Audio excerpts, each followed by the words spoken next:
का संभव। आप देख रहे हैं सौदा आपका। बाजार का मूड बदल रहा है। कल हम देख रहे थे कि नीचे जा रहा था बाजार, आज दिख रहा है दम। और ऐसे बाजार में आपको क्या करना चाहिए यही बताएंगे सौदा आपका में।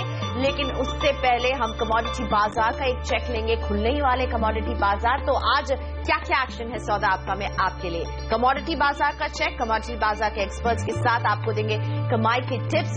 जोरदार कमाई का तत्काल ट्रेड आइडिया भी होगा हमारे शो का हिस्सा। और साथ ही निफ्टी पर बेहतरीन स्ट्रैटेजी आप कैसे बना सकते हैं समझिए हमारे एक्सपर्ट्स के साथ। और शेयरों की आज लगेगी सेल, कहां बनाए पैसा। आज सौदा आपका में स्टॉक सेल में समझिए कि कौन से वो शेयर हैं जिन्हें अभी खरीद कर आपको आगे जाकर होगा फायदा। लेकिन सबसे पहले रुख करेंगे कमोडिटी बाजार का।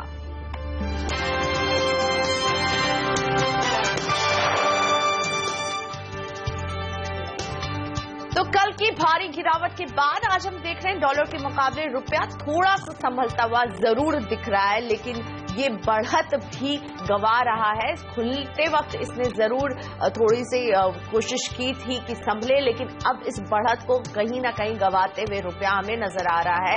रुपए को लेकर चिंता बरकरार है। रिकवरी जरूर आई है, लेकिन ये रिकवरी कितनी टिकेगी और कहीं रुपया फिर से स्लिप करके कमजोर ना हो जाए, इसकी चिंता जरूर रहेगी बाजार में। वहीं अंतर्राष्ट्रीय बाजार में सोने में हमने कल की तेजी पर देखा है कि ब्रेक लग गया है ऊपरी स्तर से।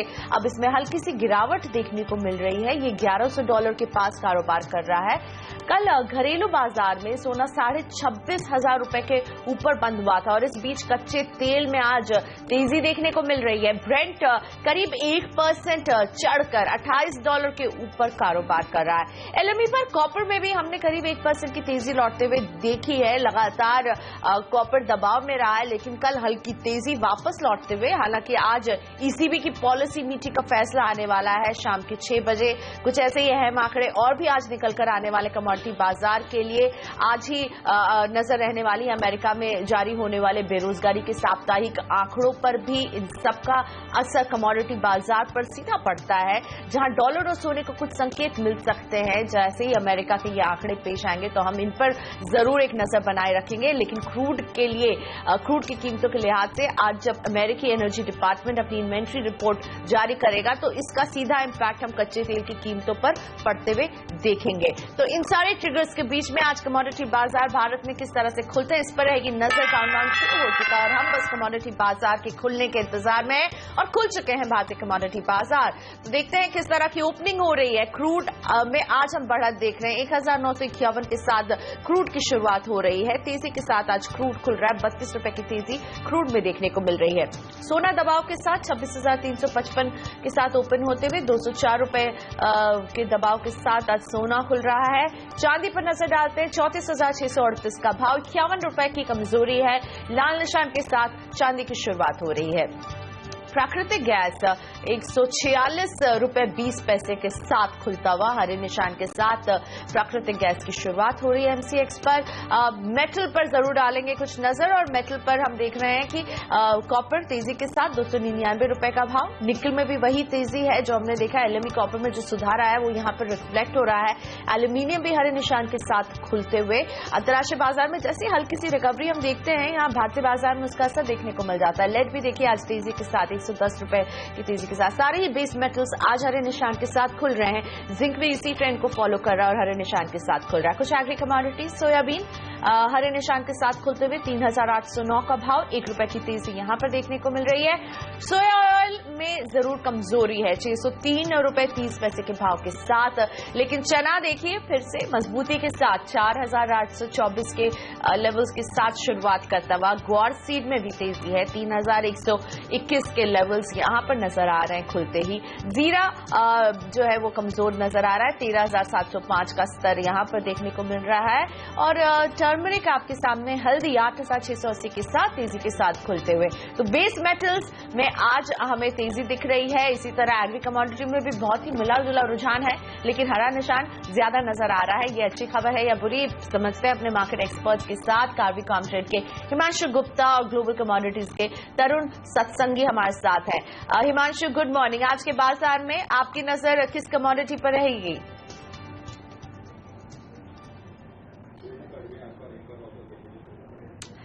इन दोनों से हमारा संपर्क फिलहाल टूट गया है, लेकिन हम बात करेंगे हिमांशु और तरुण से बस थोड़ी ही देर में। फिलहाल किस तरह की ओपनिंग हुई है इस पर नजर डालते हैं। जैसा कि मैं बता रही थी, बेस मेटल्स में आज तेजी दिख रही है, लेकिन सोना दबाव में है। 36,381 का भाव 178 रुपए की कमजोरी के साथ सोने की शुरुआत हो रही है। सिल्वर भी आज कमजोर जरूर नजर आ रहा है, लेकिन जितने ही बेस मेटल्स हैं, कॉपर, एल्यूमिनियम, जिंक, लेड, सभी ने आज हरे निशान के साथ शुरुआत की है। क्रूड में भी आज तेजी देखने को मिल रही है। क्रूड संभल रहा है 1952 के साथ क्रूड की शुरुआत हो रही है। मेरे साथ है मार्केट एक्सपर्ट तरुण सत्संगी। तरुण, गुड मॉर्निंग। एग्री कमोडिटी में आज आप क्या देख रहे हैं, कहां पैसा लगाने की सलाह देंगे आज? माफ कीजिएगा, तरुण से हमारा संपर्क फिर टूट गया है, तो कुछ एग्री कमोडिटीज पर हम इनकी राय लेना चाहते हैं, लेकिन उससे पहले देख लेते हैं आज किस तरह की ओपनिंग हुई है। अभी कमोडिटी बाजार में किस तरह का रुख है ये आपके सामने रखेंगे। क्रूड आज तेजी के साथ शुरुआत कर रहा है। बेस मेटल्स में भी आज हमें तेजी दिख रही है, लेकिन कुछ एग्री कमोडिटीज की बात करें तो जीरा दबाव के साथ 13,685 का भाव यहां पर है। हल्दी 8,680 के साथ खुला है, यहां पर हमें तेजी दिख रही है। हल्दी आज हरे निशान पर खुलते हुए। हमारे मार्केट एक्सपर्ट्स हमारे साथ जुड़ेंगे, लेकिन हल्दी पर ग्लोब कमोडिटीज की सलाह है कि इसको बेचिए आप 9100 में। टारगेट 8500 का है और स्टॉप लॉस 9300 का जरूर लगाएं। तो ये है हल्दी पर सलाह, बिक्री की सलाह दी जा रही है ग्लोब कमोडिटीज की तरफ से। और इसी तरह सरसों में भी बिक्री की सलाह 4110 के भाव पर इसको आप बेचिए। लक्ष्य है 4020 का और स्टॉप लॉस 4160 का, इसका ख्याल रखें। तरुण सत्संगी मेरे साथ जुड़ चुके हैं। तरुण, आपके पिक्स तो हमारी स्क्रीन पर हैं, लेकिन मैं आपसे पूछना चाहती हूँ, चीनी में अभी क्या करने की आप सलाह देंगे? आपको कैसा दिख रहा है चीनी अभी? हाय, गुड मॉर्निंग। हमें ऐसा लगता है कि शॉर्ट टर्म में थोड़ा सा करेक्शन रहेगा, क्योंकि जिस तरीके से इंडिया का लास्ट क्वार्टर का जो प्रोडक्शन फिगर इस महीने दिए हैं वो फेवरेबल है, बट जिस तरीके से ग्लोबल सप्लाई कंसर्न रहेगा इस करंट क्रॉप ईयर के लिए, ऐसा मानना है कि 5 मिलियन टन्स का ग्लोबल डिमांड सप्लाई से ज्यादा रहेगा, जो कि आई थिंक एक्सपोर्ट डिमांड को रॉबस्ट करेगा। और समर सीजन जैसे जैसे हेड करेगा ये काउंटर 3500 तक आ जाएगा। और मेरे साथ कावी कॉम्ट्रेड के हिमांशु गुप्ता भी जुड़ गए हैं। Himanshu, good morning. आज के बाजार में आपकी नजर किस कमोडिटी पर रहने वाली है? Good morning. हमारी नजर में हमें लगता है कि गोल्ड शॉर्ट टर्म में पीक आउट कर चुका है। हमने देखा कि पिछले दिनों में इक्विटी मार्केट के सेल ऑफ के चलते गोल्ड प्राइसेस में एक अच्छी रिकवरी देखने को मिली है लोअर लेवल से, पर हमारा मानना है कि प्राइसेस अब अच्छे रेजिस्टेंस लेवल्स के पास पहुंच चुके हैं और यहां से शॉर्ट पोजीशन बनाना एक अच्छा ट्रेड लगता है। आज के लिए गोल्ड में थोड़ा पुल बैक पर 550 के आसपास शॉर्ट पोजीशन इनिशिएट किया जा सकता है। 26,300 से 350 का लेवल एक्सपेक्टेड टारगेट रहेगा और 26,660 के ऊपर का स्टॉप लॉस मेंटेन रख सकते हैं। साथ ही साथ दूसरी रिकमेंडेशन रहेगी। हाँ जी जी, प्लीज कंटिन्यू। मुझे लगा आप रुक गए थे, इसलिए मैंने दूसरा सवाल पूछना चाहा था। वैसे मैं आपको बता दूं, मेरा दूसरा सवाल बेस मेटल्स पर रहने वाला है, तो उस पर भी अपनी राय बताइए और अपने जवाब को भी पूरा कीजिए। जी शुक्रिया। बेस मेटल्स में भी हमारा जो एक्सपेक्टेशंस है वो डाउन साइड का ही है। यूजुअली चाइना में लूनर ईयर हॉलीडेज के चलते उससे पहले थोड़ा सा डिमांड में कमी देखने को मिलती है और उसका सीधा सीधा असर जो है वो बेस मेटल्स की डिमांड पर देखने को मिलता है। और ओवरऑल टेक्निकल सेटअप भी मोस्टली सभी बेस मेटल्स का भी बहुत नेगेटिव है। तो आज के लिए हमारी रिकमेंडेशन कॉपर और लेड में सेलिंग की रहेगी। कॉपर में 299.50 के अराउंड शॉर्ट पोजीशन इनिशिएट किया जा सकता है। 295 का टारगेट एक्सपेक्टेड रहेगा और 302 रुपीज 50 पैसा के ऊपर का स्टॉप लॉस मेंटेन रख सकते हैं। तरुण, आपसे समझना चाहूंगी, एग्री कमोडिटीज में आपने चीनी पर अपनी सलाह दी है और आपने ग्लो कमोडिटीज की तरफ से हमें हल्दी पर सेल की सलाह मिली है। इसके अलावा कौन सी एग्री कमोडिटीज है जिस पर आज आपकी निगाह टिकी होगी और उसमें स्ट्रैटेजी भी समझाएं? आई थिंक मस्टर्ड में भी सेलिंग किया जा सकता है। इवन एडिबल ऑयल कॉम्प्लेक्स के अंदर हम देख रहे हैं कि मस्टर्ड और कैस्टर सीड में काफी अच्छा सेलिंग देखा जा सकता है। इवन कैस्टर तो काफी करेक्ट कर चुका है, but it has potential to slip even below 3000 mark. तो आई थिंक 3480 के आसपास भी मिलता है, कैस्टर सीड में भी बिकवाली किया जा सकता है। बाकी रुपी के वीकनेस ट्रेंड में होने के बावजूद भी हमने देखा है कि सोया ऑयल और सीपीओ में ज्यादा तेजी नहीं आई है। जैसे ही रुपी में तेजी का माहौल शिफ्ट होगा तो आई थिंक ये दो काउंटर हैं जिनमें भी प्रेशर देखा जाएगा। तो ये भी सेल ऑन राइस कैंडिडेट रहेंगे, क्योंकि इंडिया का इंपोर्ट काफी हायर है, सप्लाई सफिशिएंट है। रैली रुपी के द्वारा हल्की सी आई है, बट ये सस्टेन नहीं करेगी। हिमांशु, क्रूड में क्या करें अब? गिरावट खत्म हो गई है क्या? क्योंकि $28 के नीचे ये टिक नहीं रहा है। क्रूड ऑयल में देखिए, मैं एक कॉन्ट्रेरियन एग्रेसिव ट्रेड रिकमेंड करूंगा। कल हमने देखा कि नाइमेक्स में एक्सपायरी के चलते एक भारी गिरावट देखने को मिली, भारतीय बाजारों में भी और इंटरनेशनल मार्केट्स में भी। लेकिन मेरा ऐसा मानना है कि $26 इंटरनेशनल मार्केट में और 1900 रुपीज का जो लेवल है हमारे यहाँ पर, वो एक स्ट्रांग सपोर्ट बन सकते हैं शॉर्ट टर्म के लिए। तो यहाँ पर रिस्क रिवॉर्ड को कंसीडर करते हुए एग्रेसिव ट्रेडर्स के लिए मैं रिकमेंड करूंगा कि 1900 के स्तर के आसपास बाइंग बनाई जा सकती है। 1850 रुपए के नीचे का स्टॉप लॉस मेंटेन रखकर 1970 तक के लेवल्स इंट्राडे के लिए रख सकते हैं। एक बात और यहाँ पर जोड़ना चाहूंगा कि जब तक 2150 के ऊपर प्राइसेस सस्टेन नहीं करते, तब तक कन्विंसिंगली ये बोलना जल्दबाजी रहेगा कि कोई शॉर्ट टर्म ट्रेंड जो है वो रिवर्सल हो गया है। ये सिर्फ एक एग्रेसिव ट्रेड है अभी के लिए। शुक्रिया आप दोनों का ही। तो हिमांशु गुप्ता हमारे साथ थे कावी कॉमट्रेड के, और साथ ही ग्लोब कमोडिटीज के तरुण सत्संगी थे। आगे कमोडिटीज पर इनसे बातचीत हो रही थी, इनके पिक्स आपकी स्क्रीन पर हैं। कमोडिटी बाजार का हम ताजा अपडेट आपको दिन भर देते रहेंगे, लेकिन फिलहाल सौदा आपका में हम लेते हैं छोटा सा ब्रेक। अभी हाजिर हो रहे हैं आगे आपके लिए हम लगाने वाले हैं शेयरों की सेल। जरूर जुड़िए हमारे साथ और समझिए कि कौन से शेयर हैं जहां हमें दिख रहे हैं खरीदारी के मौके।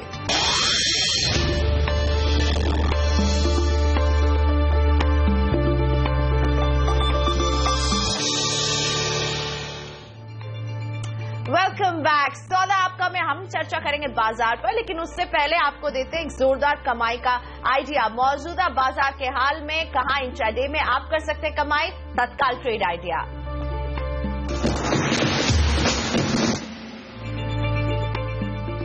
और आज का तत्काल ट्रेड आइडिया दे रहे manasjaiswal.com के मानस जायसवाल। बेचिए टाटा मोटर्स, इसमें ये स्टॉप लॉस 343 रुपए का, इसका ख्याल रखें। लक्ष्य 320 रुपए का इन्होंने दिया है आपको, और इनकी सलाह है इंट्राडे के लिए तत्काल ट्रेड आइडिया टाटा मोटर्स पर सेल की राय।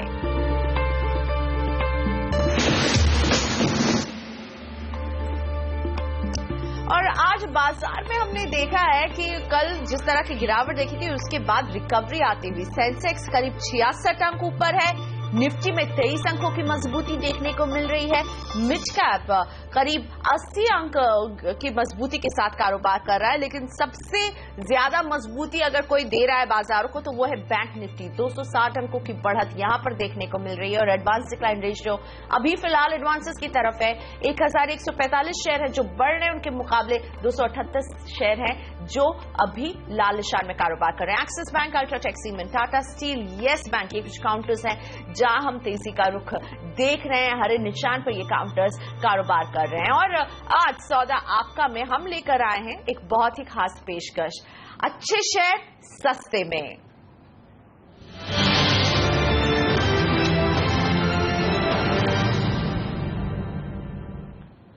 तो शेयर बाजार में लगी हुई है सेल। जी हाँ, बिल्कुल सच कह रही हूं। यूं तो बाजार में आज तेजी दिख रही है, मगर पिछले दिनों की गिरावट में कई ऐसे अच्छे शेयर हैं जो धूल चाटने लगे हैं।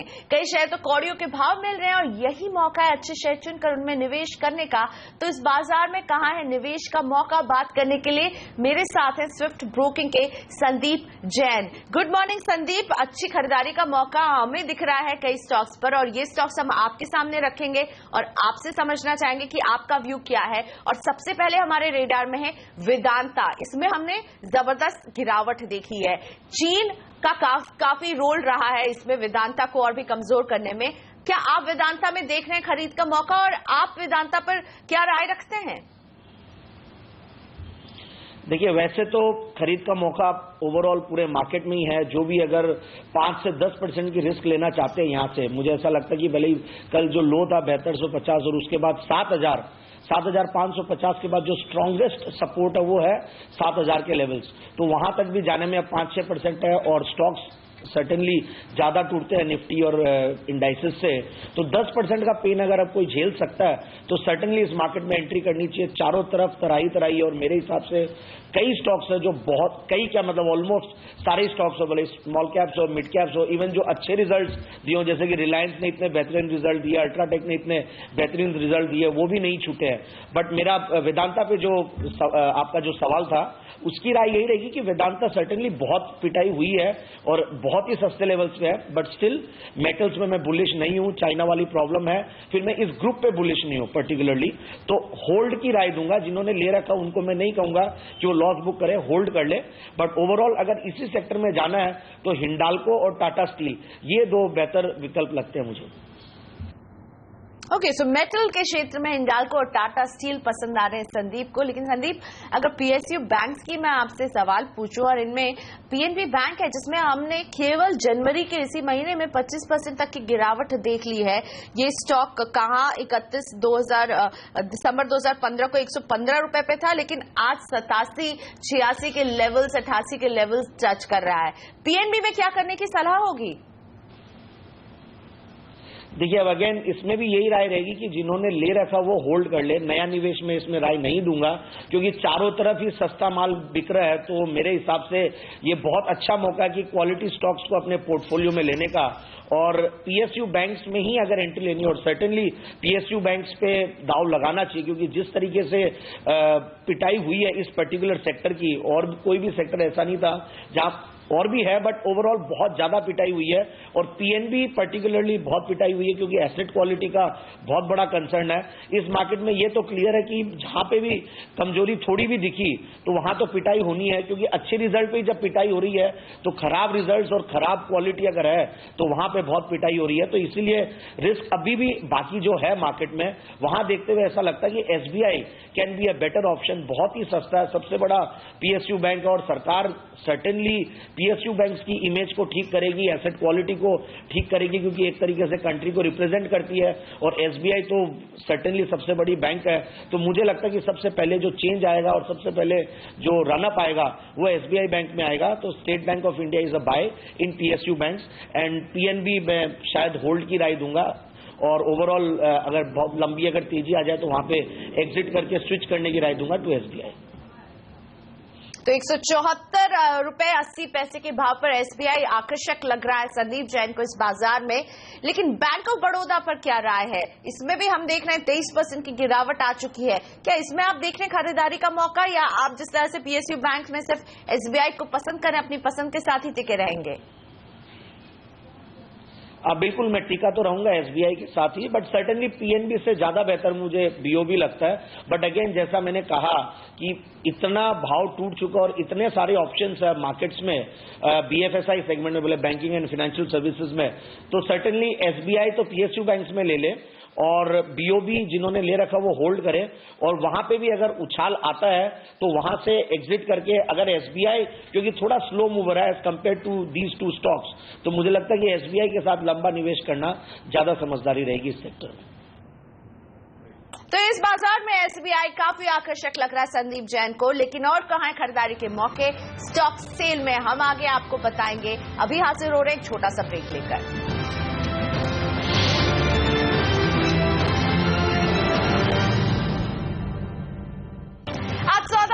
हम बता रहे हैं कि कहां लगी है सेल। जी हां, शेयरों की सेल लगी हुई है। अच्छे शेयर आपको मिल रहे हैं सस्ते में, और ऐसा ही एक शेयर आइडिया सेल्यूलर है जहां दिखी है जबरदस्त 18% की गिरावट सिर्फ जनवरी के इस महीने में। संदीप जी, आइडिया सेल्यूलर, आज इस कंपनी के नतीजे भी आने वाले हैं। देखिए, आइडिया सेल्यूलर अच्छा स्टॉक है, बट मुझे अभी टेलीकॉम क्षेत्र में जो अच्छा स्टॉक लगता है वो है आरकॉम। वहां पे भी अच्छी खासी गिरावट आई है, कल काफी टूट गया था और फिर लोअर लेवल से बहुत अच्छा बाउंस किया है। आरकॉम में दाव लगाना चाहिए मेरे हिसाब से इनके बजाय, और आरआईएल पे भी अब दाव लगाया जा सकता है, क्योंकि अप्रैल से जब इनका जियो लॉन्च होगा तो सर्टेनली आरआईएल में भी फ्लेवर इस पर्टिकुलर क्षेत्र का रहेगा। तो मेरे हिसाब से ये दो स्टॉक है जिन पे ध्यान रखना चाहिए। शुक्रिया संदीप जी हमारे साथ जुड़ने के लिए, स्टॉक सेल में हमारे दर्शकों की मदद करने के लिए। लेकिन अभी कई और अच्छे शेयर हैं जो सस्ते में मिल रहे हैं। इसकी अगली कड़ी हम लेकर हाजिर हो रहे हैं ठीक 11 बजे। फिलहाल वक्त है ब्रेक का, लेकिन 11 बजे जुड़िए हमारे साथ मिड कैप और स्मॉल कैप में कहां लगी है सेल आपको बताएंगे। लेकिन इस ब्रेक के बाद FNO स्ट्रैटेजी समझिए हमारे मार्केट एडिटर अनिल सिंघवी के साथ।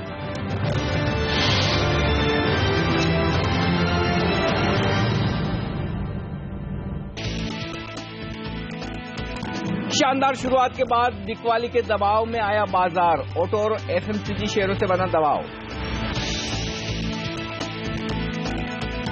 नतीजों के बाद एक्सिस बैंक पर ब्रोकरेज ने घटाए लक्ष्य। बढ़ी हुई प्रोविजनिंग से चिंता, मगर शेयर में दिख रही है शॉर्ट कवरिंग। कच्चे तेल में भारी उठापटक, शुरुआती बढ़त कम हुई। ब्रेंट फिर से $28 के नीचे फिसला। गवर्नर राजन ने दावोस में कहा, दुनिया भर में मंदी का माहौल बढ़ा तो RBI के पास ब्याज दरें घटाने का विकल्प। Idea, Biocon, Syngene, Reliance capital के नतीजे आज। लिस्टिंग के बाद पहली बार नतीजे पेश करेगी इंटरग्लोब एविएशन।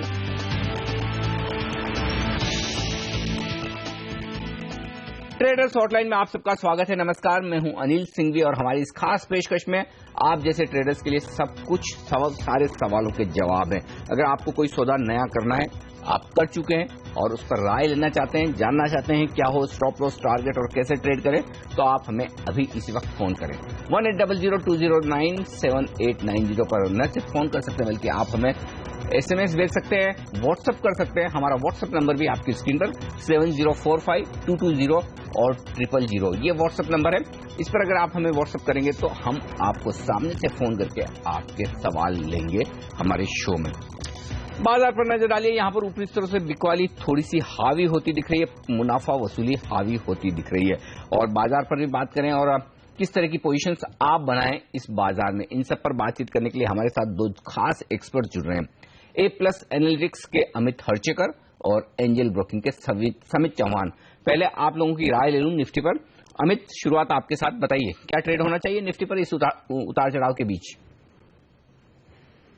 देखिए, क्योंकि अब तक वॉल्यूम्स काफी कम है, मेरी राय होगी कि निफ्टी 7375 के ऊपर फ्यूचर्स क्रॉस करे तो एक बाई की आपका व्यू होगा, जहां पे आपका स्टॉप लॉस होगा 7300 और लक्ष्य अराउंड 7500, जो कि 1-2 दिन में आ सकता है। ओके, निफ्टी पर खरीदारी करने की राय माफ कीजिएगा अमित की तरफ से 7375 ये है। इसके ऊपर निकलने पर खरीदें 7300 के स्टॉप लॉस के साथ। फिलहाल हम उससे थोड़ा नीचे ट्रेड कर रहे हैं तो 7375 के पार होने का इंतजार करें और ये लेवल्स हैं फ्यूचर्स के। समित, आपकी भी राय निफ्टी पर बताएं। देखिए अनिल जी, लास्ट 2 या 3 वीक्स के हम प्राइस एक्शन देखें तो क्लियरली डाउनवर्ड ट्रेंड ही था। वो ऐसे काइंड ऑफ मार्केट था जहां पे आपको सपोर्ट नहीं देखने थे, आपको रेजिस्टेंस देखने थे और वहां पे शॉर्ट जाना था।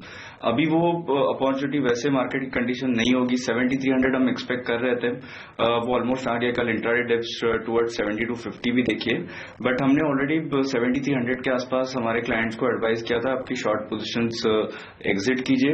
लॉन्ग करवाने के लिए हमने वेट किया था, बट स्टॉक स्पेसिफिक बाइज तो डेफिनेटली हमने रिकमेंड किए हुए हैं। अभी अगर निफ्टी की बात करें तो कल उसने क्लोजिंग बेसिस पे 7300 होल्ड किया हुआ है। वीकली बेसिस पे ये काफी स्ट्रांग सपोर्ट है और इतना इजी नहीं होगा निफ्टी को इसके नीचे क्लोजिंग बेसिस पे सस्टेन होना। अभी गैप अप होके थोड़ा इंट्राडे डिप देखा है हमने, बट ये वोलेटिलिटी अभी कंटिन्यू रहेगी। मेरे ख्याल से इस मार्केट में भी आपके स्टॉप लॉसेस काफी प्रॉपर होने इंपॉर्टेंट होगा। 7300 7280 का जो कल की प्राइस एक्शन है उसका एक रिट्रेसमेंट है, उसके आसपास आप एक बाय ले सकते हो। 7200 के नीचे स्टॉप लॉस होगा 7190 और मोमेंटम जब 7400 क्रॉस होगा हम एक स्ट्रांग मोमेंटम देखेंगे ऊपर की तरफ। तो इमीडिएटली ये अगर ट्रेड सेटअप होता है तो उसके लिए 7450 के तो एटलीस्ट इमीडिएट एक हम लेवल देख सकते हैं। ओके, तो ये राय है इस वक्त निफ्टी पर गिरावट में खरीदारी करने के लिहाज से या फिर कुछ अहम लेवल के पार निकलने के बाद खरीदारी करें। अमित और समित ये दोनों राय देते हुए चलिए लेते हैं दर्शकों के सवाल। सबसे पहले हमारे साथ नोएडा से कार्यक्रम में शामिल हो रहे हैं सुरेंद्र जी, गुड मॉर्निंग, पूछिए अपना सवाल। Good morning sir. सर मैं ये जानना चाह रहा हूँ कि अगर बैंक निफ्टी 15,000 की कॉल इस टाइम दी जाए, क्योंकि मैंने कल लिए हैं 5 लॉट। अच्छा, उसको होल्ड करूं या निकलूं? नहीं तो बैंक निफ्टी आपने कॉल लिया है या फ्यूचर से लिया है? नहीं सर, मैंने कॉल लिया है। कौन सी स्ट्राइक प्राइस बताई आपने? 15,000 की, 15,000 की। तो आज आप 156 पे लिया है सर मैंने। 166 पर लिया है 15,000 का कॉल बैंक निफ्टी का। 156 पर। चलिए, इस वक्त आप मुनाफे में हैं, लगभग 320 रुपए का दाम चल रहा है, तो लगभग दुगुना हो चुका है। अच्छा मुनाफा कर रहे हैं ये बैंक निफ्टी के इस कॉल में। सही सौदा हुआ है सुरेंद्र जी का। ये बताएं अमित कि अब क्या करना चाहिए, मुनाफा वसूली कर ली जाए बाजार के मूड को देखते हुए, या फिर कोई ट्रेलिंग स्टॉप लॉस लगाकर बने रहे हैं? देखिए, इनको ये सलाह होगी कि 15,050 का आप बैंक निफ्टी फ्यूचर्स में ट्रेलिंग स्टॉप लॉस रखें और अपनी पोजीशन होल्ड करें, क्योंकि मार्केट में एक ट्रेंड रिवर्सल के भी संकेत दिखाई दे रहे हैं। काफी पॉसिबिलिटी है कि यहाँ से मार्केट का ध्यान ऊपर की तरफ ही रहेगा। अगर 15,050 के नीचे बैंक निफ्टी फ्यूचर्स जाता है तो फिर से मार्केट कंसोलिडेशन जोन में जाएगा। तब तक 70% प्रोबेबिलिटी है कि यहाँ से बैंक निफ्टी 15,500 से 15,600 का स्तर दिखाई दे। ओके, तो ये राय है बैंक निफ्टी पर। इस वक्त 15,050 का फ्यूचर का स्टॉप लॉस लगाकर रखें आप सुरेंद्र जी, या फिर आपके पास 5 लॉट है तो 15,300 से 15,500 की रेंज में थोड़ा थोड़ा आप प्रॉफिट बुक करें, तब भी कोई हर्ज नहीं। आपके पास मौका है क्योंकि लॉट्स आपके पास ज्यादा हैं। लखनऊ चलेंगे, हमारे साथ अभिशांत हैं फोन लाइन पर इस वक्त। नमस्कार सर, पूछिए अपना सवाल। Good morning sir. जी सर, मेरे पास सर एशियन पेंट का 880 और 900 की सर कॉल इक्विटी है। 880 का एक कॉल खरीदा है आपने एशियन पेंट्स का? या और एक 900 की है। क्या क्या भाव में? एक 900 की है और एक 880 की है। ओके, तो 880 और 900 का कॉल खरीदा है। मेरे ख्याल से आपने रिजल्ट के पहले खरीदा है क्या इसे? या सर, आई मीन रिजल्ट के दिन ही मैंने खरीदा। हाँ, रिजल्ट के दिन ही खरीदा है, क्योंकि 890-900 से ये स्टॉक घूमा है, थोड़ा नीचे आ गया, अब तो फिर से स्टेबल होने की कोशिश कर रहा है। बीच में 825-30 तक आ गया था। ये बताएं समित, क्या राय है इनके लिए? इन दोनों कॉल्स में क्या पैसा बन सकता है? स्टॉप लॉस और टारगेट क्या होंगे इनके एशियन पेंट्स के फ्यूचर के लिए? आज से दे दे।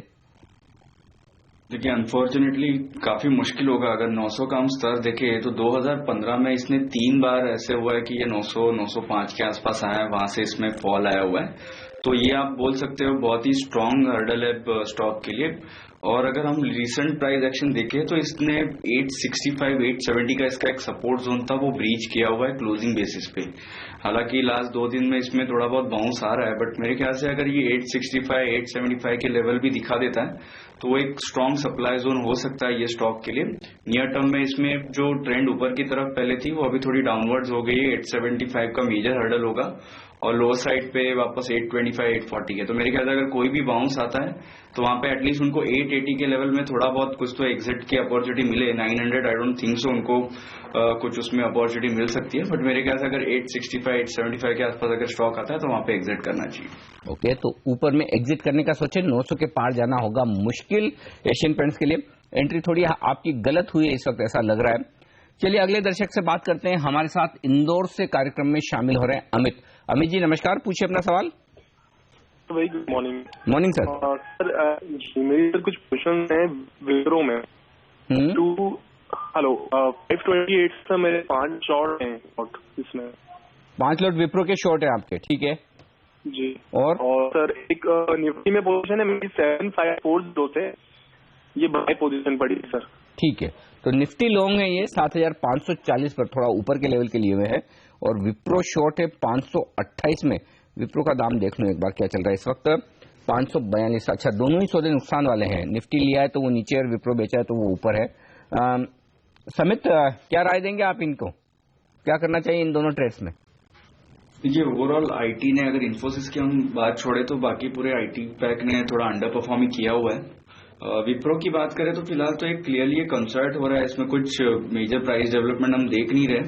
555 से लेके 558 का एक रेजिस्टेंस जोन है, तो मेरे ख्याल से अगर शॉर्ट पोजीशंस है तो जैसे स्टॉक 553, 555 के ऊपर अगर सस्टेन रहता है तो उसमें से एग्जिट करना चाहिए। ओके, तो ये राय है इस वक्त विप्रो के स्टॉक पर।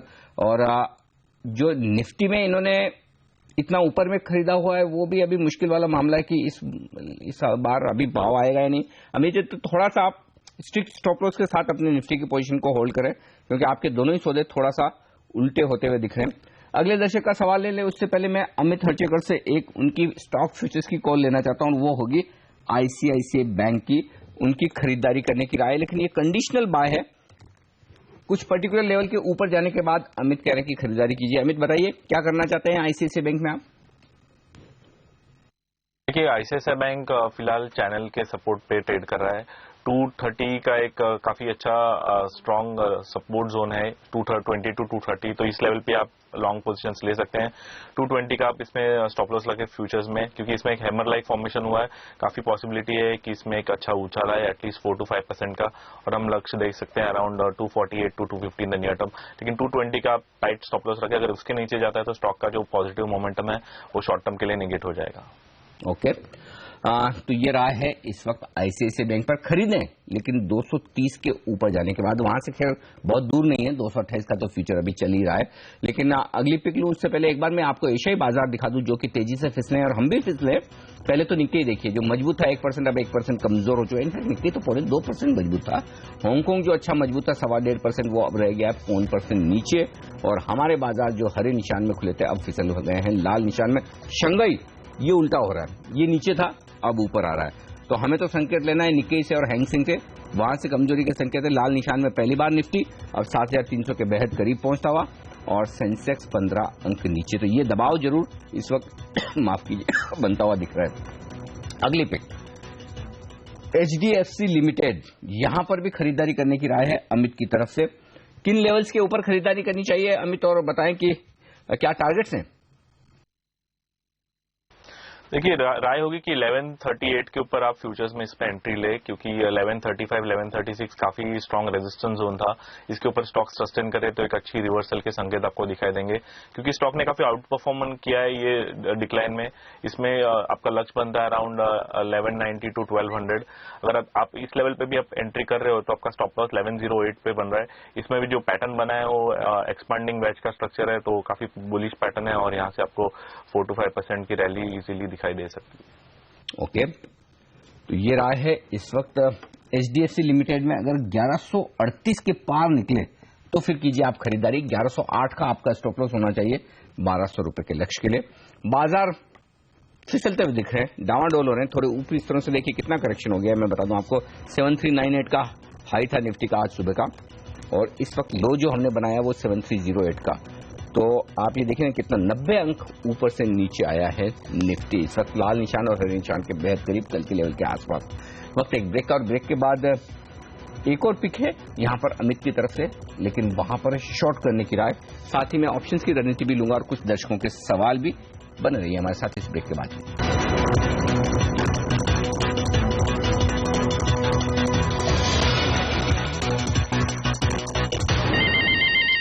5 अंक ऊपर है सेंसेक्स और 5 अंक ऊपर है निफ्टी। कमजोरी होती हुई दिख रही है। अब मिड कैप इंडेक्स मुश्किल से 1/4% ऊपर बचा है, लेकिन हाँ बैंक निफ्टी अब भी 250 अंक ऊपर है 1.25% की मजबूती के साथ। हालांकि अपने उससे ऊपरी स्तरों से बैंक निफ्टी भी आधा फिसल चुका है, ये कहना होगा। तो प्रॉफिट बुकिंग साफ तौर पर हावी होती दिख रही है इस बाजार में। चलेंगे नागपुर, हमारे अगले दर्शक राजकुमार हमारे साथ इस फोन लाइन पर। राजकुमार जी पूछिए अपना सवाल sir. Good morning Anil ji. Good morning sir. Sir मेरे पास आईजीएल एक कल शॉर्ट किया था मैंने 550 रुपए पे। ओके। और सर मार्केट 600 पॉइंट नीचे गया, फिर भी वो मेरे को मतलब नीचे ही नहीं गया, ऊपर ही क्लोजिंग आई उसकी, दे नहीं पाया मैं। आईजीएल थोड़ा सा मजबूत शेयर है एक्चुअली, उतना गिरा नहीं। 550 की शॉर्ट है इनकी, और कमजोर बाजार में थोड़ा सा होल्ड करने की कोशिश कर रहा। आज का भाव बता दूं मैं आपको आईजीएल का, और आईजीएल इस वक्त ट्रेड कर रहा है 553-54 के आसपास, यानी कि 3-4 रुपए इनके नुकसान में है। ये बताएं समित, क्या राय रखते हैं आईजीएल पर? इनकी शॉर्ट करने का जो सही है क्या डिसीजन, और नहीं है या सही है, जो भी हो स्टॉप लॉस और टारगेट तो दे दीजिए। यानी जी ये क्लियरली एक आउट परफॉर्मिंग स्टॉक है। अगर हम रीसेंट इसकी प्राइस मूवमेंट देखें तो इसमें काफी पॉजिटिव डेवलपमेंट्स हो रहे हैं, तो उसके चलते इसमें रैली देखी थी 470-480 के लेवल से। तो फिलहाल वो रैली के हम ये करेक्टिव एक्शन मान सकते हैं। 540 के आसपास बहुत ही स्ट्रांग सपोर्ट है। तो अगर इनको मेरे ख्याल से अगर शॉर्ट पोजीशंस है तो कॉस्ट के आसपास एक बार अगर चांस मिले तो मेरे ख्याल से एग्जिट करना चाहिए, या फिर अगर इनको कोई स्टॉप लॉस रखना है तो 562 का स्टॉप लॉस होगा, और ये स्टॉक 540 के नीचे ही वीक होगा, तब तक इसमें वीकनेस नहीं दिखेगा। तो 540 के नीचे फिसलेगा आइडिया, तभी वीक होगा राजकुमार जी। तो आप ये ट्रेलिंग स्टॉप लॉस जरूर ध्यान में रखें। फिलहाल अगर आपने शॉर्ट पोजीशन चूंकि बनाई ली है तो मध्य प्रदेश, वहां से हमारे साथ अगले दर्शक जुड़ रहे हैं पीयूष। पीयूष जी नमस्कार, बताइए मध्य प्रदेश में कहां से हैं आप? मैं अनूपपुर से हूँ सर। और ये कहाँ पे आता है? ये आता है कटनी के आसपास, कटनी बिलासपुर के बीच में। अच्छा, चलिए क्या जानना चाहते हैं सर? सर मैंने LNT का एक लॉट लेके रखा था, 1550 मेरा प्राइस था। ओके। ये मैंने अक्टूबर में लिया था, उसके बाद फिर मैंने रोल ओवर कर करके अभी बीच में हेजिंग भी किया था, तो मेरा फाइनल प्राइस लगभग 1450 के आसपास है। ठीक है, 1450 की आपकी कॉस्ट हो गई एक तरह से LNT में। हाँ। ओके। तो इस पे अभी मुझे जानना है कि अभी मैं आगे क्या, क्योंकि ये 1700 से गिरते गिरते अभी यहाँ आया है, तो मैं अभी हेज करके रखूं या कब तक मेरे प्राइस आने का? एक चीज बताइए पीयूष जी, आप इसे होल्ड कर सकते हैं और डिलीवरी ले सकते हैं क्या? नहीं, डिलीवरी नहीं, मैं रोल ओवर कर करके इसका कॉन्ट्रैक्ट आगे बढ़ा सकता हूँ। जैसे अक्टूबर में मैंने लिया था, अक्टूबर का ही कॉन्ट्रैक्ट, फिर नवंबर कर लिया, दिसंबर कर लिया, तो वैसे मैं कर सकता हूँ। ठीक बात है। अभी बीच में हेज किया था, तो अभी मैं क्या करूँ, हेज करूँ या क्या करूँ, वो मुझे जानना है। परफेक्ट। चलिए, तो डिलीवरी लेने के बजाय रोल करना चाहते हैं। 1450 की कॉस्ट तो काफी ऊपर की है अब इनकी। ये बताएं अमित, क्या करना चाहिए? LNT 1450 की कॉस्ट, इन्होंने ये सब कुछ कर करा के 100 रुपए कॉस्ट तो कम की है, लेकिन अभी भी होल्ड करने में, रोल ओवर करने में दिक्कत नहीं है। क्या करना चाहिए? देखिए, क्योंकि इनकी रिस्क एपेटाइट काफी ज्यादा दिख रही है। ऑलरेडी इन्होंने 30% के MTM पे किए हैं। इस लेवल पे अराउंड 1070 टू 1080 काफी स्ट्रांग सपोर्ट है, और यहाँ से एक स्ट्रांग पुल बैक आने की ज्यादा उम्मीद दिखाई दे रही है, क्योंकि सब इंडिकेटर्स इंडिकेट कर रहे हैं कि काफी शॉर्ट पोजीशन है, उसमें कवरिंग ऑलरेडी कल से आनी शुरू हो गई। तो काफी पॉसिबिलिटी है कि स्टॉक में उछाल आएगा around 1180 to 1190 on the higher side. मेरी राय होगी, अगर इसमें उछाल आता है 4-5% का, तो आप 1200 के कॉल ऊपर के राइट कीजिए, क्योंकि अभी स्टॉक को 1300-1400 जाने एक्चुअली 2-3 महीने तो मिनिमम लग जाएंगे। तो इसमें आपको अगर कॉस्ट कम करनी है तो ऊपर के लेवल के आप कॉल राइटिंग कीजिए, जिससे कि आपकी एवरी मंथ ऑलमोस्ट 1% भी आपकी कॉस्ट कम हो, तो आपको थोड़ा उसमें फायदा होगा। लेकिन 1190 तक आप उम्मीद लगा सकते हैं कि अगर उछाल आता है तो वहां पे ये उछाल जाके थमेगा करके। ठीक बात है। तो थोड़ा मुश्किल है ट्रेड इस वक्त आपके लिए, थोड़ा ऊपर में चूंकि एंट्री हो चुकी है। अब धीमे धीमे यही है कि आप थोड़ा या तो कॉल वॉल बेचकर कॉस्ट कम करते रहें, वो ज्यादा ठीक रहेगा पीयूष जी। लेकिन एक मात्र शॉर्ट कॉल है अमित की लिस्ट में, क्योंकि ICICI बैंक और HDFC उन्होंने खरीदारी करने की राय दी थी। लेकिन टाटा मोटर्स, वैसे आज सुबह से मैं देख रहा था टाटा मोटर्स खुला तो कमजोर ही था। अभी क्या सिचुएशन है? जी हाँ, 2.5% कमजोर, 2.25% कमजोर हो गया है।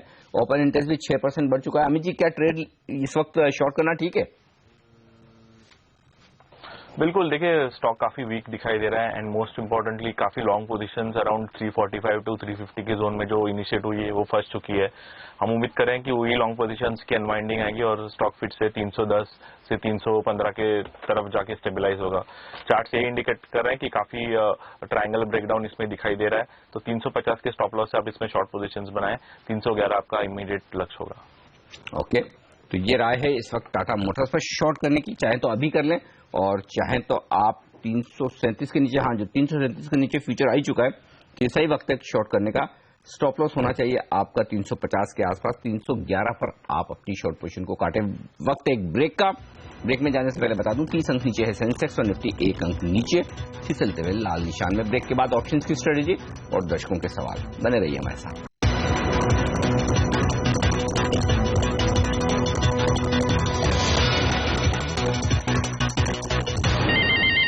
और मैं बता दूं आपको कि अमित कहां पर ऑप्शन की रणनीति दे रहे हैं आज। वो कह रहे हैं कि पुट और कॉल दोनों खरीदें। ये बड़ी इंटरेस्टिंग बात है। इसका मतलब साफ है कि वो बड़े ऊपर या नीचे के मूव की उम्मीद कर रहे हैं। 7400 का आपको खरीदना है कॉल, 7300 का खरीदना है पुट। दोनों की मिलाकर आपको प्रीमियम देनी होगी 100 रुपए के आसपास। अगर इन दोनों प्रीमियम का गैप घटकर 30 रुपए के आसपास रह जाए तो 70 रुपए का नुकसान बुक करें, निकल जाए। लेकिन उन्हें लग रहा है कि जिस भी तरफ आएगा बाजार एक बड़ा मूव देगा, और ऐसे में 220 रुपए के आसपास का एक गैप हो सकता है प्रीमियम का, और तो आप प्रॉफिट बुक कर लेते हो। 120 रुपए का मुनाफा, 70 रुपए की रिस्क। ये है रणनीति ऑप्शंस में ट्रेड करने की। चलिए, वक्त है हमारे दोनों ही एक्सपर्ट से विदा लेने का। सुमित और अमित, आप दोनों का बहुत बहुत शुक्रिया हमारे लिए वक्त निकालने के लिए, ट्रेडर्स हॉटलाइन में अपनी राय देने के लिए। बाजार एक बार बता दूं आपको, सेंसेक्स निफ्टी धीमे हैं, लेकिन अब भी मिड कैप और स्मॉल कैप शेयर हरे निशान में है। 1/4% की मजबूती है। सबसे बड़ी बात ये देखिए, मजबूत शेयरों की तादाद अब भी 1000 के पार है, यानी कि ब्रॉडर मार्केट में अभी तक प्रॉफिट बुकिंग उतनी आई नहीं है, सिर्फ दिग्गजों में आई। उसकी वजह है कि एक तो एशिया फिसला है ऊपर से, दूसरा यूरोप और अमेरिका के फ्यूचर्स ऊपरी स्तरों से फिसल गए, क्योंकि मैं फुटसी और डाउ के फ्यूचर्स सुबह देख रहा था, बहुत मजबूत थे, 1% के आसपास की तेजी दिख रही थी।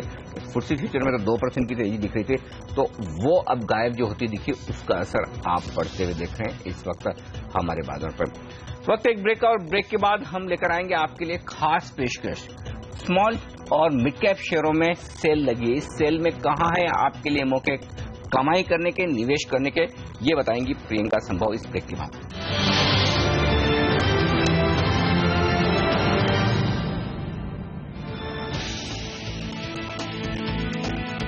शानदार शुरुआत के बाद बिकवाली के दबाव में आया बाजार। ऑटो और एफएमसीजी शेयर बना रहे हैं दबाव। नतीजों के बाद एक्सिस बैंक पर ब्रोकरेज हाउसेस ने घटाया लक्ष्य।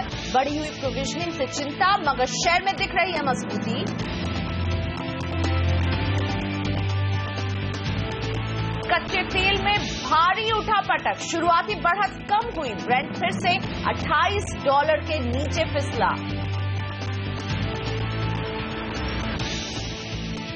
गवर्नर राजन ने दावोस में कहा, दुनिया भर में मंदी का माहौल बढ़ा तो आरबीआई के पास ब्याज दरें घटाने का विकल्प। आइटिया, बायोकॉन, सिंजीन, रिलायंस कैप के नतीजे आज। निफ्टी के बाद पहली बार पेश करेगी इंटरग्लोब एविएशन अपने नतीजे।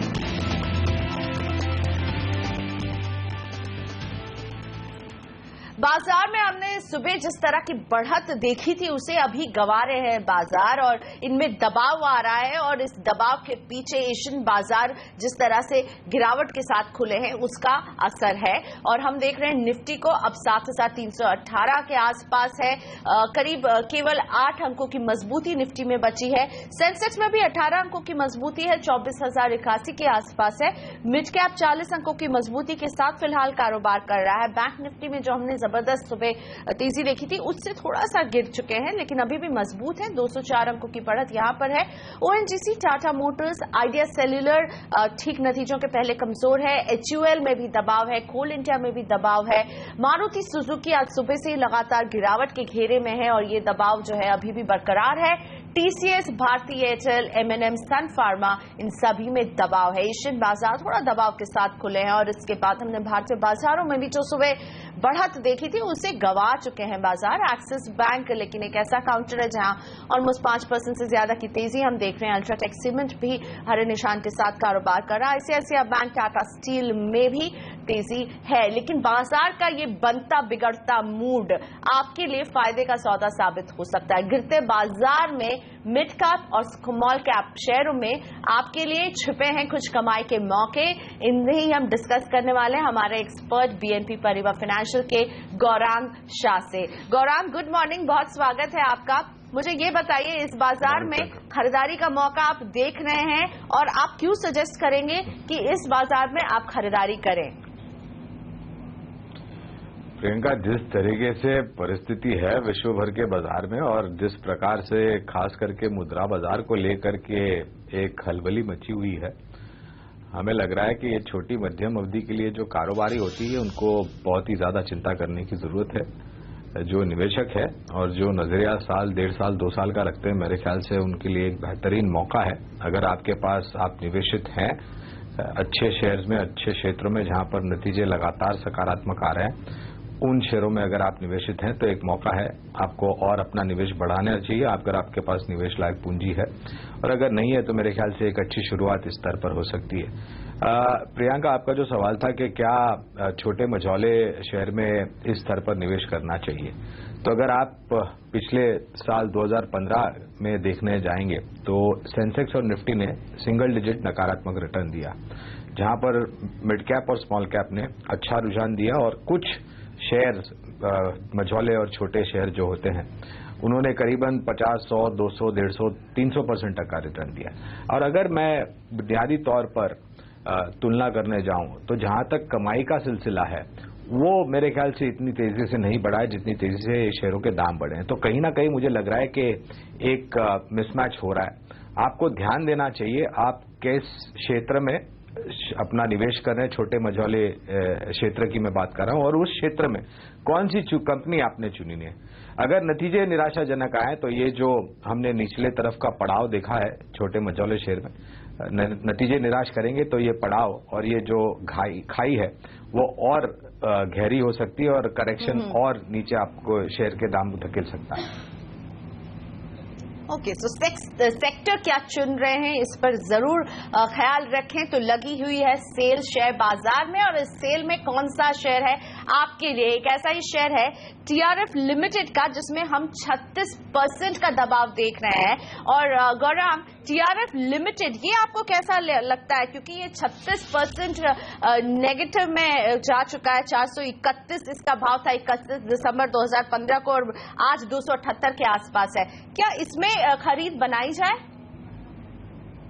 देखिए, एक अनिश्चितता का माहौल यह है कि क्या हमने एक जो निचला स्तर था वो स्थापित कर दिया है कि नहीं, प्रियंका। और वो सबसे बड़ा सवाल या निशान मेरे जहन में इसलिए आता है क्योंकि आज जब शुरुआत हुई, और अब कुछ देर पहले आप भी जिक्र कर रहे थे कि शुरुआत अच्छी थी, लेकिन वो बढ़त को हमने बिल्कुल ही गवा दिया था, चाहे वो सेंसेक्स हो या निफ्टी हो। अब ये है कि आप कितना जोखिम झेलने की क्षमता रखते हैं। अब अगर आप नतीजों की तुलना करने जाए तो मेरे ख्याल से हमारे हिसाब से तो नतीजे अब तक के जो हमने TRF के देखे हैं वो काफी सकारात्मक थे, और आने वाले समय में जिस तरीके से माहौल दुरुस्त होगा उसके आधार पर हमें लग रहा है कि इस कंपनी को भी कामकाज करने में काफी सहूलियत होगी, और उस सहूलियत के आधार पर जो तिमाही दर तिमाही नतीजे आएंगे, 6 महीने दर 6 महीने या साल दर साल जो नतीजे आएंगे वो काफी अच्छे आ सकते हैं। तो हम ये राय देंगे कि करेक्शन एक बड़ी मात्रा में देखा है, हो सकता है यहां से और गहरा हो जाए करेक्शन, लेकिन इस स्तर पर थोड़ी बहुत पूंजी, आपको अनुशासन रखना चाहिए, बहुत जरूरी है शेयर बाजार में, प्रियंका। बहुत लोग हैं जो अनुशासन नहीं रखते, ध्यान नहीं रखते हैं अपने निवेश का, और फिर आखिर करके पैसा गवा बैठते हैं। तो अनुशासन लेकर के चले, एक रणनीति बना करके चले, थोड़े पैसे अभी लगाए, करेक्शन अगर आता है क्योंकि अनिश्चितता का माहौल है तो आप अपना का जो निवेश है उसमें और भी पैसे जोड़ सकते हैं और शेयर में जो संख्या है वो बढ़ा सकते हैं। एक स्टॉक रहा है रिको ऑटो। ये ऑटो एंसिलरी में एक बड़ा नाम है स्पेस में, और इसमें हम 25% की गिरावट अभी तक देख चुके हैं सिर्फ इस जनवरी में। गौरांग, ये आपको लगता है क्या इसको अभी खरीदा जाए तो सही चुनाव रहेगा? देखिए, अगर हम ये उम्मीद लेकर के चल रहे हैं, और सियाम जो कि एक ऑटो सेक्टर की रिप्रेजेंटेटिव बॉडी है, उसकी अगर आप रिपोर्ट पर गौर करेंगे प्रियंका, तो सियाम ने ये दर्शाया है कि आने वाले समय में पैसेंजर कार की बिक्री एक अच्छी गति से आगे बढ़ेगी। दूसरी तरफ टू व्हीलर की मांग ग्रामीण और मध्यम ग्रामीण भागों से बढ़ सकती है, क्योंकि जिस तरीके से अनिश्चितता का माहौल था बारिश को लेकर के, वो अब धीरे धीरे ओझल होता हुआ नजर आ रहा है, और सरकार कदम उठा रही है वहां पर जो बेरोजगारी है वहां पर रोजगार किस तरीके से बढ़ाए। तीसरा वर्टिकल ऑटो सेक्टर में है कमर्शियल व्हीकल का। अब ये कमर्शियल व्हीकल को आप 3 हिस्सों में बांट दीजिए, light commercial vehicle, medium size commercial vehicle और heavy tonnage commercial vehicle. CM के हिसाब से ये तीनों ही जो भाग मैंने आपको अभी भी बताया, वहां पर अच्छी खासी ऊपर के तरफ के इजाफे आप देखेंगे। जहां तक बिक्री का सवाल है, अब नई बिक्री होती है तो जाहिर है आपको ओरिजिनल इक्विपमेंट और कंपोनेंट मैन्युफैक्चरिंग बनाने वाली कंपनी ऑटो एंसिलरी, मिसाल के तौर पर रिको ऑटो है या फिर मदरसन सुमी है या फिर भारत फोर्ज है, इनके जो प्रोडक्ट्स है इनकी जरूरत आपको पड़ेगी। और एक अच्छा बेहतर मौका मैं यहां पर देख रहा हूं रिप्लेसमेंट मार्केट पे से, जो कि एक बहुत बड़ा मार्केट है। इस दोनों या तीनों या चारों मुद्दे को ध्यान में रखते हुए और ये ध्यान में रखते हुए कि नतीजे यहां से अब सुधार की उम्मीद है, और क्योंकि लागत खर्च को लेकर के काफी नीचे के तरफ के दायरे आप देखेंगे और मांग में किसी भी तरह की कमी नहीं आएगी, जहां पर नए ऑर्डर का सवाल है या फिर रिप्लेसमेंट का मार्केट है, तो निवेश लायक नजरिया है, तो बिल्कुल हम कवायद करेंगे। ये सब चीजों को ध्यान में रखते हुए आप लंबी अवधि के नजरिए से यहां पर भी निवेश बना सकते हैं। बिल्कुल, गौरांग ने बिल्कुल क्लियरली कह दिया है कि रिको अगर आप चुन रहे हैं तो लंबी अवधि का नजरिया जरूर रखें। तो अच्छे शेयर आपको सस्ते में मिल रहे हैं। एंड ऑफ सीजन सेल की जगह बिगनिंग ऑफ ईयर सेल लगी हुई है शेयर बाजार में। और एक और स्टॉक जिसमें हमने देखा है जबरदस्त गिरावट, वो है इलाहाबाद बैंक का। 27% के गिरावट पर यह स्टॉक है। इलाहाबाद बैंक को क्या शामिल किया जाए अपने पोर्टफोलियो में, गौरांग? काफी लोग हैं जो तुलना करते हैं और जो ये बयान देते हैं कि सरकारी बैंक निजी बैंक के मुकाबले बहुत सस्ती है, लेकिन मेरा एक जवाब है कि आपको अगर सरकारी बैंक में निवेश करना है तो ये बिल्कुल जांच ले कि कौन सी बैंक में आप निवेश करते हैं। अब एक बैंक इलाहाबाद बैंक ऐसी बैंक है जहां पर थोड़ा बहुत माहौल मायूसी भरा था, और ये सबको पता है प्रियंका के जिस प्रकार से नेट एनपीएस, ग्रॉस एनपीएस को लेकर, रिस्ट्रक्चरिंग को लेकर के, प्रोविजनिंग को लेकर के एक सवालिया निशान लगा है, वो बहुत जल्द मेरे ख्याल से सुधरने वाला नहीं है। लेकिन दूसरी तरफ आरबीआई ने कदम उठाए, कुछ बदलाव किए हैं नियमों में, जिसके फलस्वरूप आपने देखा कल एक्सिस बैंक के भी जब नतीजे आए, दिग्गज निजी क्षेत्र की बैंक है, तो वहां पर प्रोविजनिंग को लेकर के एक चिंता बनी हुई है। सरकारी बैंक्स होने के नाते इलाहाबाद बैंक प्रतिबद्ध है कि वो अपना जो लोन है वो प्रायोरिटी सेक्टर को दे, स्टेट इलेक्ट्रिसिटी बोर्ड को दे, वगैरह वगैरह। लेकिन ये एक ऐसी बैंक है जो मेरे ख्याल से 50 या 55 के आसपास जहां पर भी वो मौजूदा कारोबार कर रहा है, इस तरह से हमें नीचे के दायरे काफी सीमित लगते हैं। और जो ब्याज दरों में कटौती हुई है उसके आधार पर हमें लग रहा है कि पूरा बैंकिंग सेक्टर साल 2016 के दूसरे आधे में, यानी कि जून जुलाई से लेकर के दिसंबर 2016 तक एक लीड्स ले सकता है, और वहां पर कुछ चुनिंदा बैंक बेहतर परफॉर्म कर सकते हैं। अपने जोखिम उठाने की क्षमता के हिसाब से आप यहां पर धीरे धीरे निवेश शुरू करें। एक फार्मा का स्टॉक है मार्क्सन फार्मा, जिसके रेगुलेटर को लेकर जब कई सवाल उठे इसके गोवा के प्लांट को लेकर के, तो हमने देखा था काफी हलचल में रहा था ये स्टॉक, और इसने अभी तक 42% गिरावट दर्ज की है। क्या इसमें आप खरीद का मौका देख रहे हैं गौरांग? देखिए प्रियंका, जो प्लांट पर सवालिया निशान लगा है गोवा में, वो प्लांट बहुत अहम है, क्योंकि करीबन 50% बिक्री जो है मार्क्सन फार्मा की, वो इस प्लांट से यूएस में जाती है, यूके में जाती है, बेग योर पार्डन। और यूके रेगुलेटर ने जो लाल झंडी दिखाई है इस प्लांट को लेकर के, एक सवाल ये उठता है कि अगर 50% जो बिक्री है वो इस प्लांट से यूके में जाती है, तो क्या संभव है रेप्लिकेट करने के लिए, यानी कि ऐसा ही परफॉर्मेंस दर्शाने के लिए, अगर ये तकलीफें बहुत जल्द दूर नहीं होती तो वो मुझे मेरे ख्याल से मुश्किल लग रहा है।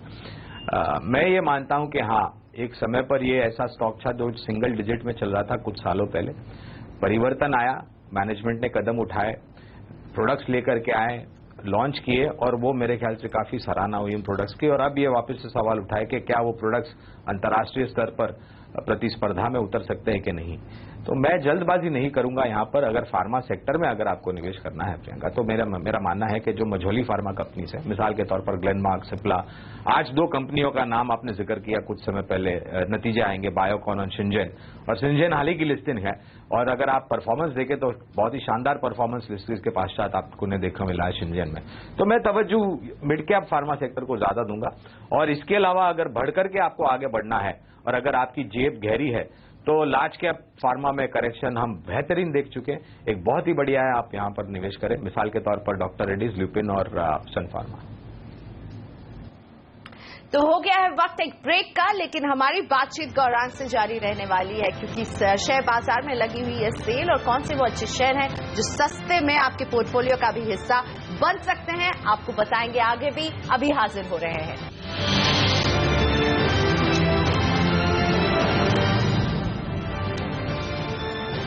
Welcome back. अच्छे शेयर्स में लगी है सेल, क्योंकि बाजार में हम देख रहे हैं जो दबाव इस बीच में आपके लिए कहाँ है कमाई के मौके। कुछ ऐसे ही स्टॉक्स हम चुनकर लाए हैं आपके लिए और चर्चा करें अपने मार्केट एक्सपर्ट के साथ। लेकिन उससे पहले एक क्विक चेक बाजारों का भी। सेंसेक्स अब दबाव के घेरे में आ गया है। सुबह हमने जो शुरुआत देखी थी बाजारों की जिन लेवल्स पर, उससे नीचे आ गया है बाजार। सेंसेक्स में अभी फिलहाल करीब 1 अंक की मजबूती ही बाकी रह गई है। निफ्टी में भी 2 अंकों की मजबूती है, लेकिन 7300 के बेहद करीब है।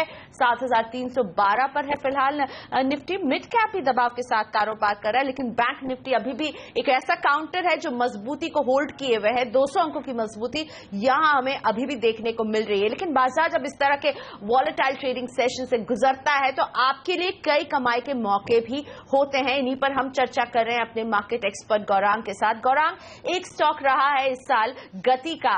जीएसटी को लेकर जैसे सुगबुगाहट बढ़ती थी तो लॉजिस्टिक्स से जुड़े शेयरों में हम तेजी देखते थे, फिर उन्हें में हम गिरावट देखते थे। आप गति को कैसे देख रहे हैं? इसने भी अभी तक काफी नेगेटिव रिटर्न जरूर दिया है। अनिश्चितता का माहौल बिल्कुल है जीएसटी को लेकर के, और लॉजिस्टिक्स क्षेत्र जो है वो सबसे बड़ा बेनिफिशियरी होगा जब भी ये जीएसटी का बिल पारित होगा, और फिर राज्य स्तर पर इसको पारित करना पड़ेगा। थोड़ी बहुत असमंजस परिस्थिति बिल्कुल है, और एक सबसे बड़ा ट्रिगर जो है वो ना सिर्फ जीएसटी है, लेकिन ई कॉमर्स को लेकर के भी काफी कुछ गतिविधि हमने इस पर्टिकुलर क्षेत्र में आते हुए दिखी है। कवरेज है। अब ये सवाल है कि आप कितने समय तक निवेशित रहना चाहते हैं, क्योंकि एक अनिश्चितता तो ये है कि जीएसटी कब पास होगा, और पास होने के बाद राज्य स्तर पर जाएगा, वहां पर वो पास होगा, फिर जाकर के इम्प्लीमेंटेशन होगा। तो अगर आप मात्र जीएसटी को लेकर के निर्भर होकर के और वहां पर जो पॉजिटिविटीज आएगी उसको लेकर के लॉजिस्टिक्स क्षेत्र में निवेश करते हैं, तो आप करीबन 2.5-3 साल का नजरिया उससे अधिक का रख करके चले, तभी जाकर के जमीनी स्तर पर इस क्षेत्र को फायदा होगा जीएसटी जब भी रोल आउट होगा। कवरेज है, थोड़ी मायूसी है आमदनी को लेकर के, लेकिन ये छोटी अवधि के लिए नकारात्मक परिस्थिति है। हमने देखा कैनरा बैंक में 26% की गिरावट। क्या यहाँ पर खरीदारी का मौका बनता है? कैनरा बैंक आपको कैसा दिखता है? ये बैंक, इसके फंडामेंटल्स आपको कैसे दिखते हैं? कैनरा बैंक खरीदा जाए जब इतने सस्ते में मिल रहा है? हमेशा हम बदलाव को लेकर के चिंतित रहते हैं प्रियंका, क्योंकि कभी भी बदलाव परिवर्तन आता है तो अनिश्चितता रहता है कि आगे जाकर के क्या होगा। अब बदलाव होने की कोशिश कर रही है बैंक मैनेजमेंट, कोशिश कर रही है कि जो परिस्थिति पहले थी नतीजे को लेकर के, मार्जिन्स को लेकर के, और जैसे मैं बार बार जिक्र कर रहा हूं सरकारी बैंक्स में एसेट क्वालिटी को लेकर के, प्रोविजनिंग को लेकर के, रिस्ट्रक्चरिंग को लेकर के, परिवर्तन का की शुरुआत हुई है। इसका एक सकारात्मक रुझान आने के लिए थोड़ा समय लगेगा, क्योंकि काफी लंबे समय से बहुत सारी सरकारी बैंक्स है जो एक दबाव के माहौल से गुजर रही थी, और एकदम से परिवर्तन आना वहां पर मेरे ख्याल से संभव नहीं है। लेकिन कोशिश कर रहे हैं, ये एक अच्छी बात है, और इस कोशिश का नतीजा आपको आने वाले 3 या 4 तिमाही के नतीजे आएंगे, उसके पश्चात देखने मिलेगा। तो 1.5-2 साल का नजरिया है, तो कैनरा बैंक में भी अगर निवेश है तो बनाए रखें, अगर ऊपरी स्तर पर है तो एवरेज कर सकते हैं, और अगर नया निवेश करना चाहते हैं तो आप कर सकते हैं। जुबिलेंट फूड भी एक ऐसा ही स्टॉक है गौरांग, जिसमें हम 25% की गिरावट देख रहे हैं। कहाँ ये 31 दिसंबर को 411 के लेवल्स पर था, आज 309, 310 के आसपास भी चला जाता है। जुबिलेंट लाइफ साइंसेज की बात मैं यहाँ कर रही हूँ। 25% की गिरावट यहाँ पर दर्ज की जा रही है। आपको कैसा दिखता है जुबिलेंट लाइफ साइंसेज, खरीदा जाए इसे? एक अच्छा स्टॉक है, और यहाँ पर भी बदलाव अच्छे के लिए हुआ है, लेकिन माहौल ये है कि एक तीव्र गति से जो तेजी आई थी पूरे मझौले और छोटे क्षेत्र के शेयर्स में, वहां पर ये भी स्टॉक चल पड़ा था। मुझे उम्मीद है कि जिस प्रकार का कामकाज है कंपनी का, और जिस प्रकार से माहौल में परिवर्तन होगा, उसके आधार पर एक बदलाव अच्छे के लिए हो सकता है।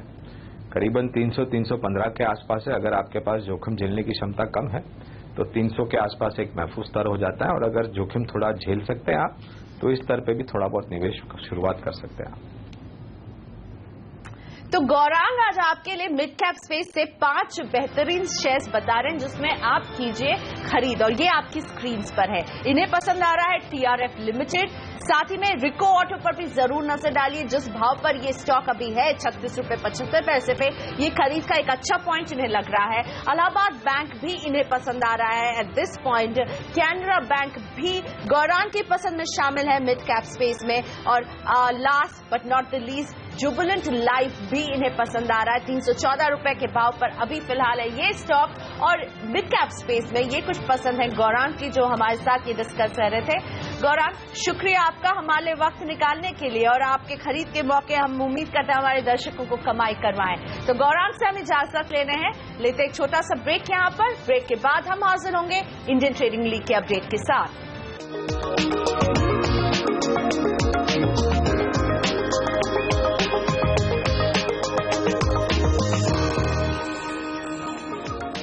वक्त है इंडियन ट्रेडिंग लीग के महामुकाबले के अपडेट का। ट्रेडर्स लीग में नितिन शांताराम है जो 333% की रिटर्न के साथ नंबर 1 के पायदान पर बने हुए हैं। विमेन लीग में सबसे आगे चल रही हैं मयूरी विश्वास शाह 138% की शानदार रिटर्न के साथ नंबर 1 के पायदान पर मयूरी। और कमोडिटी लीग में संतोष शिवराम शिंदे 99% का रिटर्न ये हासिल कर रहे हैं, नंबर 1 के पायदान पर बने हुए हैं। और इसी के साथ सौदा आपका में आज मुझे यहीं इजाजत दीजिए, लेकिन कमोडिटी बाजार का ताजा हाल जानिए आगे कमोडिटी राउंड अप में। नमस्कार।